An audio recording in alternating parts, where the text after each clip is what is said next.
The politics of sugar have soured relations even at the top echelons of government. Cabinet secretaries have come out and issued contradicting statements on the matter. When you are distributing chemicals, you are selling Kenyans poison that you are purporting to be sugar, and you're making money out of it, you are engaged in murder. We have records at the Kenya Bureau of Standards on who inspected this sugar before they left the country, or if they were inspected here in country, what the test results were.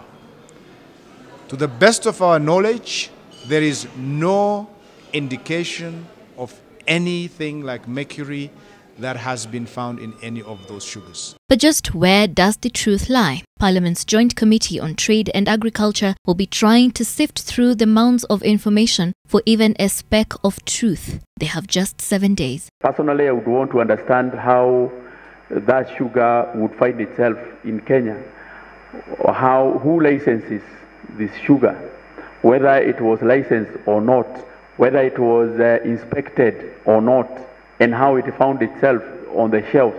4 Cabinet Secretaries, Interior CS Fred Matiang'i, Agriculture's Mwangi Kiunjuri, CS Industrialization Aidan Mohammed, and Treasury Cabinet Secretary Henry Rotich have been invited to appear before it starting Monday. The committee will also interview persons of interest and companies named in what has now been framed as the sugar saga. They will also visit go-downs where the impounded sugar has been stored.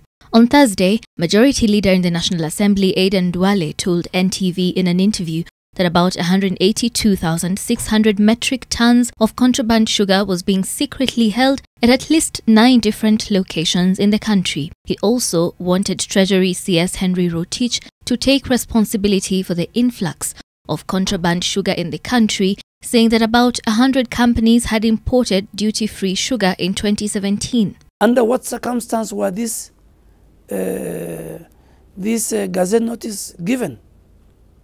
Was the East Africa Council of Ministers for Finance, were they consulted? Because the Minister for Finance of Kenya cannot give a tax exempt to certain commodities without consulting his East Africa partner states colleagues. So we didn't gazette companies. So it was for any company to import.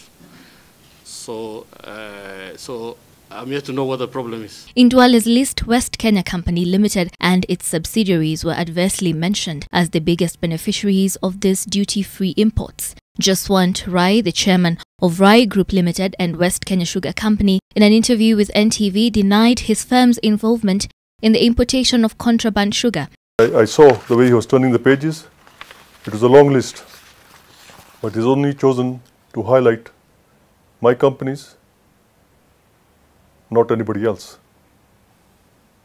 And the question is, why? Who is he protecting? There was over 1 million tons of sugar.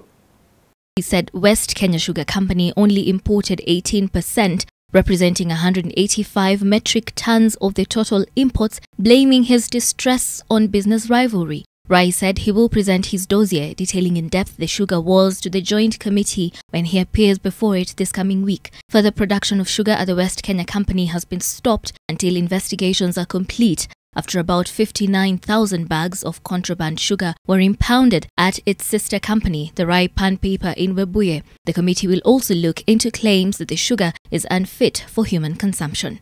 Sheila Sendeo, NTV.